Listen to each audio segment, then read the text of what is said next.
I didn't understand the word lonely until the morning she walked into the shop with a dripping umbrella and eyes that looked like they'd already survived the whole week. Funny thing is, I'm the one who'd said it first. I'm lonely, half as a joke, half as something else. She'd only raised an eyebrow at me then, like loneliness was something a 20-something kid couldn't possibly claim. I laughed it off. Now I'm not sure why. It was a slow Wednesday at the repair shop. The kind of day where the clock moves in tiny, stubborn clicks. I was sorting a drawer of mismatched screws when the door chimed. She stepped in as if the air rearranged itself to make space for her. Not dramatic, just deliberate. A slate gray coat, hair pulled back with a clip, a leather folder tucked under her arm. She looked like she belonged in a courthouse or an art gallery, not a place that smelled like engine cleaner and burnt solder. "Is there a reason my laptop sounds like it's about to take off?" she asked, lifting it by the corner with 2 fingers. Her voice was steady, low, the kind that makes you straighten up without realizing. I tried to take it from her gently, but she kept her hand there a second longer than necessary. Not holding on, just not letting go yet. A small hesitation, barely anything, but enough that I noticed. When she finally released it, she brushed her thumb against her palm like she wasn't happy about touching anything in the shop. Or maybe she was brushing something off her mind. Hard to tell. "It's probably just the fan," I said. "They get clogged with dust."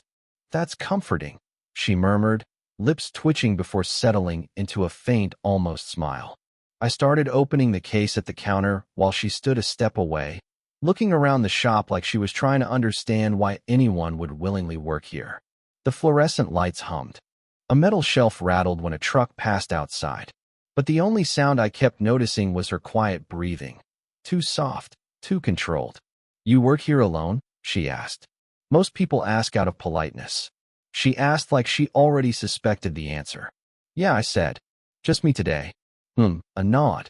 The kind people give when something confirms a private theory. She didn't talk much after that, just watched my hands while I cleaned out the fan. Her gaze wasn't intense, more like she was studying movement. Not me, exactly.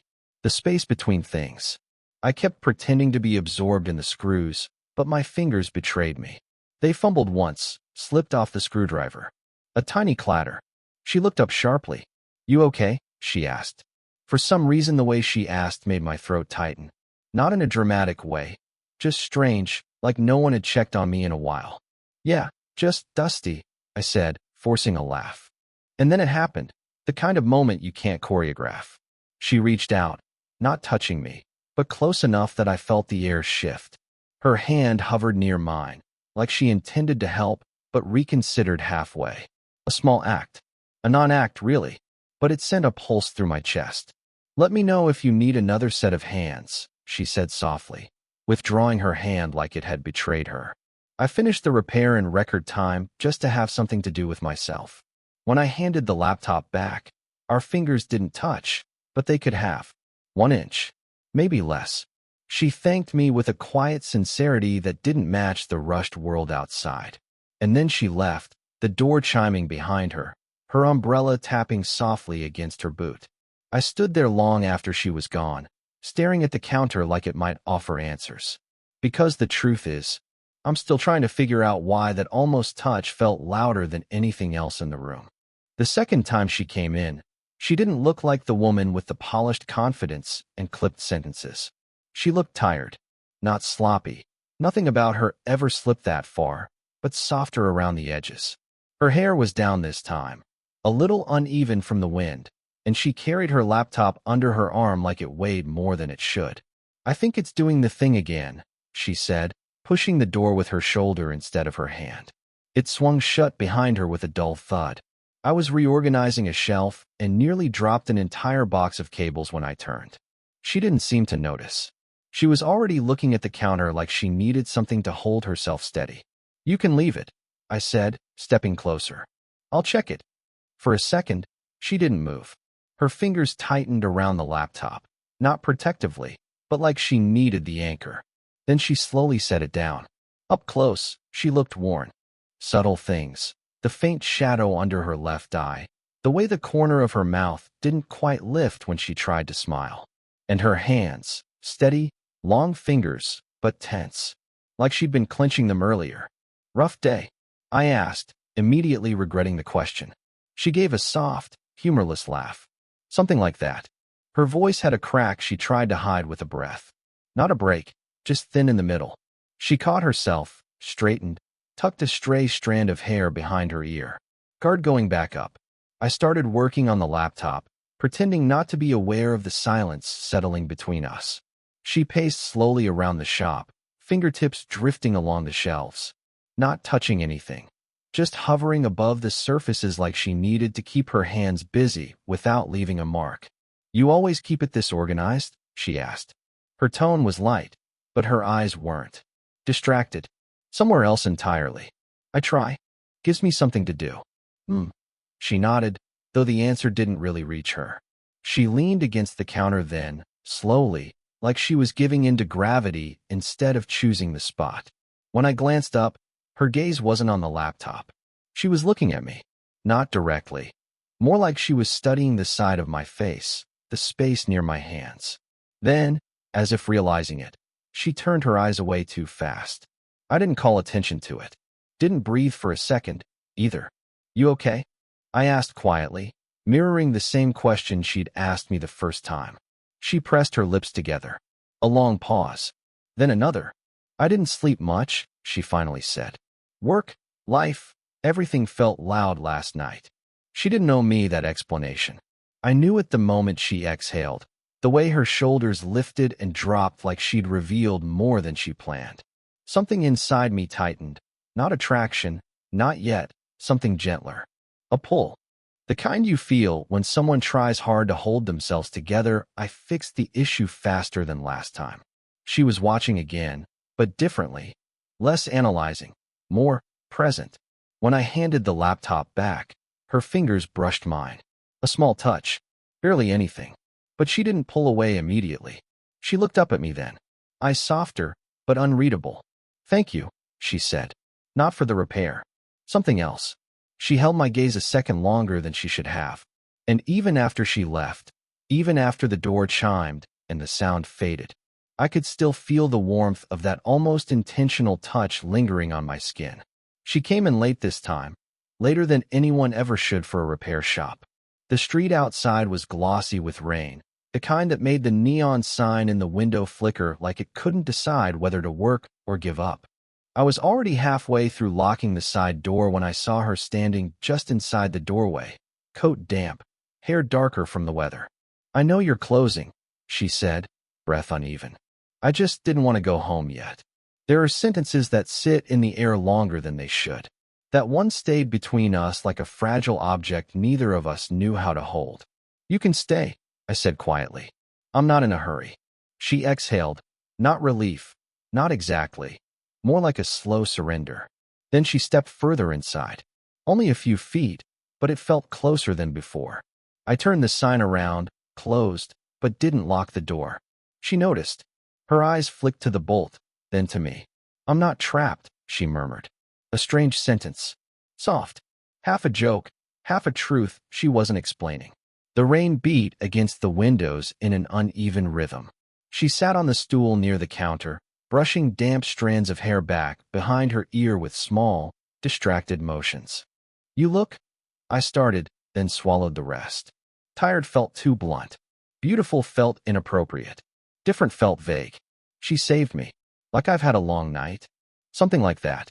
A faint smile ghosted across her face. Not forced, just worn. She glanced around the shop. "This place is quieter at night."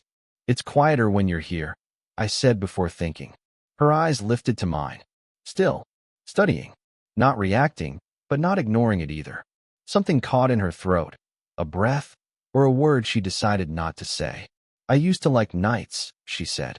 "Now they're long." She hesitated, thumb brushing over the edge of the stool's seat.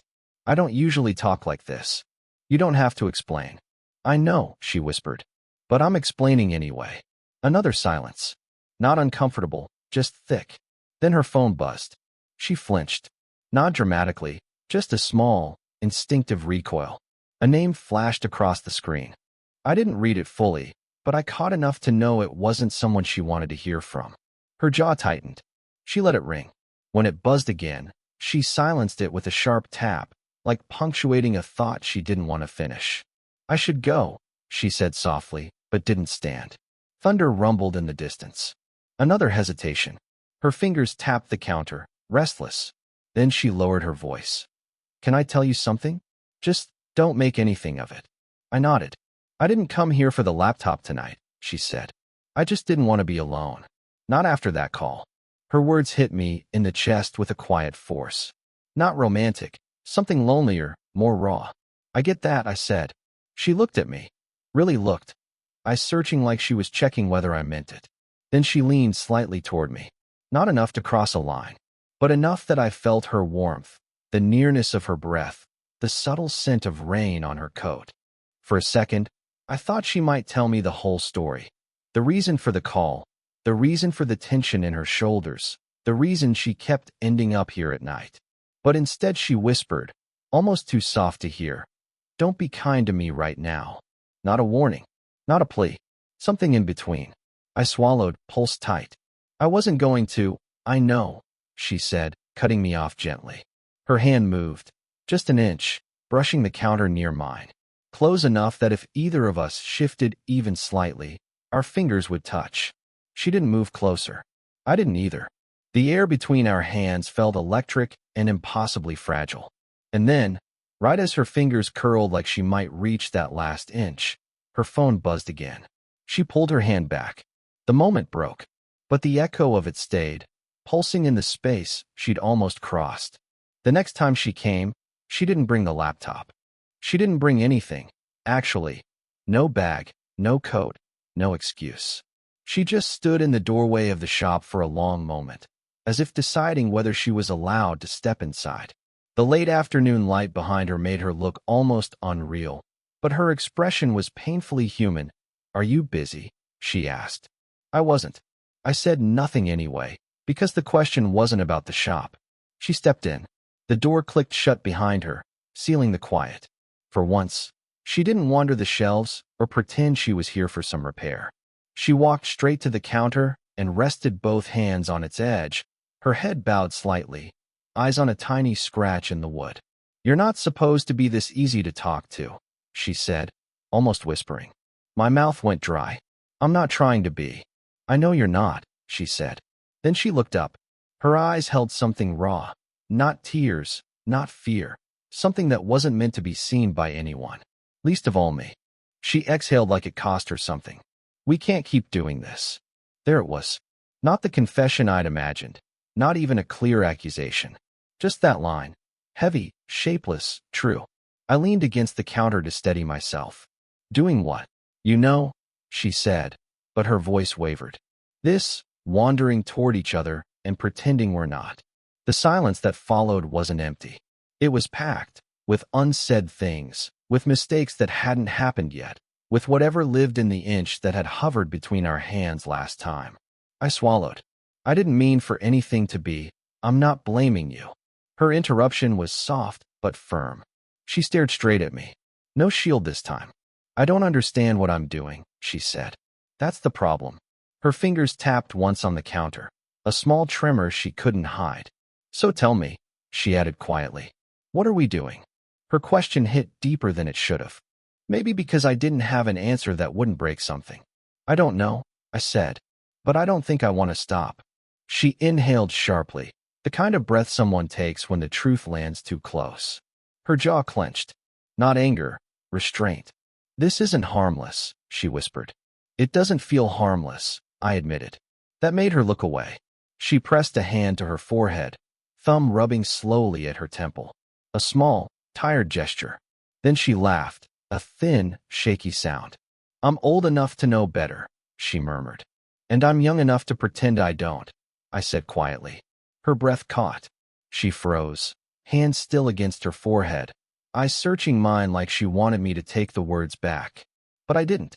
The silence grew heavy again, but not the same as before. This one had consequences in it. She stepped back, just an inch, as if the space itself had become dangerous. "You should stop looking at me like that," she said. "I'm not looking at you any particular way." "You are," she whispered. "A beat. And it scares me." For a moment, Neither of us moved. The world outside could have disappeared, and I might not have noticed. Then she lifted her hand, slowly, as if to reach for me, or stop me, or steady herself. But she didn't touch me. Her fingers hovered in the space between us, trembling slightly. And with her voice barely holding together, she said, "Don't make me want something I'm not allowed to have." She didn't come back for 3 days. Long enough for me to rehearse 100 different versions of what I'd say if she did. Long enough for the shop to feel too quiet, like it was waiting with me. When she finally walked in, she looked composed. Almost too composed. Her hair was neatly tied, her clothes pressed, her expression guarded the way it had been the first day we met. But it felt like armor now, not habit. "I shouldn't be here," she said before the door even closed. But she stepped inside anyway. I didn't move from where I stood behind the counter. Something in her posture, stiff shoulders, careful breathing, warned me not to get too close, not even with words. She set her phone on the counter face down. Deliberate. Final. "I got a voicemail," she said, staring at the phone like it was radioactive. "Yesterday." I opened my mouth, but she cut me off with a small shake of her head. "You don't have to say anything.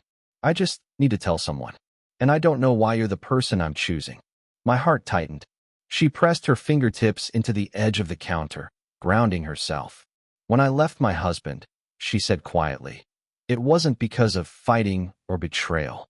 It was silence. We lived next to each other, not with each other." She paused, swallowed. Her eyes drifted to the floor, as if the memory lived somewhere down by her shoes. "And yesterday he called," she continued.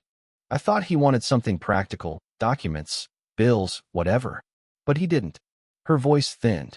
"He said he missed the sound of me laughing." I didn't breathe. She gave a soft, disbelieving exhale. I didn't even remember the last time I laughed with him. I couldn't picture it. "Isn't that strange?" She finally met my eyes. And there it was, the crack in her armor. Small but deep. "He left the message at midnight," she said. His voice, it sounded lonely. And the worst part? I couldn't tell if I was sad for him or sad for me. Silence filled the shop again. Not heavy, fragile. I stepped closer, slowly, as if approaching a wounded animal. But I didn't touch her. I didn't even let my hand hover. I just stood near enough that she could feel I was there if she wanted the space, or didn't. She looked at me like she was studying the outline of my presence, the way I stayed, the way I didn't push, the way I didn't ask for anything. Then she said something so unexpected it landed in the center of my chest. "You remind me of someone." Her voice softened, almost nostalgic. "Who?" I asked. She hesitated.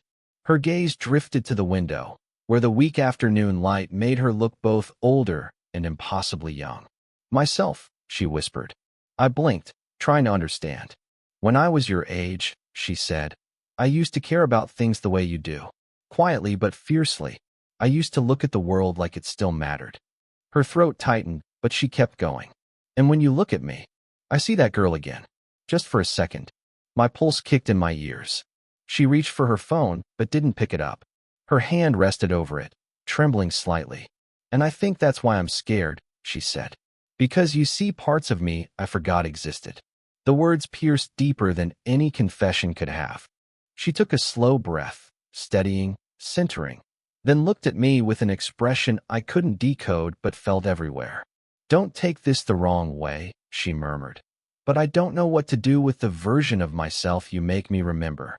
We stood there, not touching, not moving. Her hand hovered just an inch above mine on the counter, not reaching, just trembling in the space between us. And then, in the softest voice I'd ever heard from her, she said, "I'm terrified that you're the first person to see me in years." She showed up after closing again, not storm-soaked this time, not shaken, not guarded. Just quiet, the kind of quiet that comes after someone has finally stopped fighting with themselves. I didn't turn on the overhead lights. The soft glow from the desk lamp cast a warm circle across the counter, and she stood just outside it, as if unsure whether she was allowed to step into the light. "I've been thinking," she said. Not an apology, not an explanation, just that. I nodded, not moving, letting her take the space she needed. She came closer, slow and deliberate. until the light brushed her cheekbones and made the tiny lines around her eyes visible. Lines that softened instead of hardened. When I got that voicemail, she said, I thought it was a sign I should go back to who I used to be. Or at least pretend to. Her hand gripped the edge of the counter, knuckles pale. But her voice was steady, and then I realized something uncomfortable. A small breath. When I'm with you, I don't feel the need to pretend. The words settled between us. Not heavy, not dangerous, just true in a way that made my chest feel too small. I stepped closer, not touching her, just close enough for her to feel the shift in the air. She didn't move away. You're not doing anything wrong, I said softly. I know. A faint smile flickered. That's what scares me. I'm doing something honest, and I'm not used to that. Her eyes lifted to mine, steady, open, unguarded for the first time. I don't want to ruin your life, she whispered. You're not, I said. My voice came out hushed, raw. If anything, you've made it feel like it finally started. She let out a shaky laugh, covering her mouth briefly. Not a laugh of joy, a laugh of recognition. Of two people naming something neither meant to name. There was no rush, no heat, no sudden crossing of lines. Just a slow collapse of distance, emotional before physical. She sank onto the stool beside the counter. I pulled another stool over and sat across from her. We didn't look away. For a long moment, neither of us spoke. Her hands rested in her lap, fingers loosely tangled, as if she'd stopped holding herself together by force. Mine sat on the counter, open, waiting but not asking. Eventually, her gaze drifted to my hand. Not with longing, with recognition. A quiet decision forming in the soft tension around her eyes. She reached out. Not boldly, not fully, just enough. Her fingertips brushed the back of my hand, a whisper-light touch, and then settled there, warm, steady. No tremble this time. No hesitation. I don't know where this goes, she said. I don't need to know, I murmured. Not tonight. She nodded. The smallest nod, but real. We sat like that, her hand resting on mine, my thumb gently brushing the side of her finger, in the dim golden light of the nearly empty shop. Nothing dramatic. No declarations, no promises, no future carved into words. Just two people who finally stopped lying to themselves. She exhaled slowly, the kind of breath that releases years, not minutes. And in a voice barely louder than the hum of the lamp, she said the line that ended whatever version of us existed before this moment. I don't feel alone when I'm here. I'm telling this part from here, from the version of myself that has already lived it, survived it, and softened because of it. Funny how the smallest moments end up becoming the ones that echo the longest. When I look back now, I don't remember the tension, or the silence that felt too loud, or even the fear of losing something before it ever fully formed. What I remember is the shift afterward, not the dramatic kind, but the kind that quietly rewires you. After that night, nothing between them was forced anymore. They didn't rush into anything, didn't pretend they were something they weren't. But there was a gentleness in the way they moved around each other, almost like they were learning the language of breathing again. Conversations felt easier. The pauses weren't heavy. Even the way she said his name had changed, it wasn't guarded anymore. He noticed, of course. He always noticed the small things. And I think that's what stayed with me the most. How their story wasn't built on grand gestures, but on the kind of noticing that makes you feel held without ever being touched. She learned something too. She learned that it's possible for someone to walk into your life without trying to fix you, rescue you, or fill the empty places, and still end up changing everything. She had spent so long believing love only arrived loudly, dramatically, demanding to be heard. This was different. This was the kind of love that curled up next to her fear and whispered, "It's okay. Take your time." And him, he softened.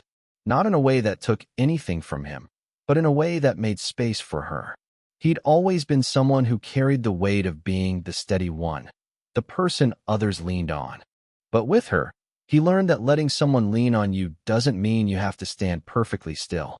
You can move. You can be unsure. You can want something without knowing what it means yet. And that wanting alone is enough. It wasn't a perfect ending, because real stories rarely have those. But it was honest and quiet And somehow that quiet felt more final, more complete than any dramatic declaration could have been. Sometimes the afterglow of a moment comes not from what happened, but from what stopped hurting afterward.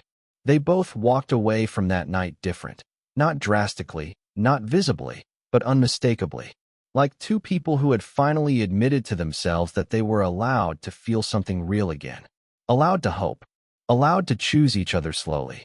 When I think about their story now, I realize it wasn't about falling in love. It was about learning to stay with themselves, with each other, with the possibility of something gentle. And maybe that's what love really is. The decision to stay when the world has given you 100 reasons not to. If this story made you feel something, let me know in the comments. Would you want more stories like this?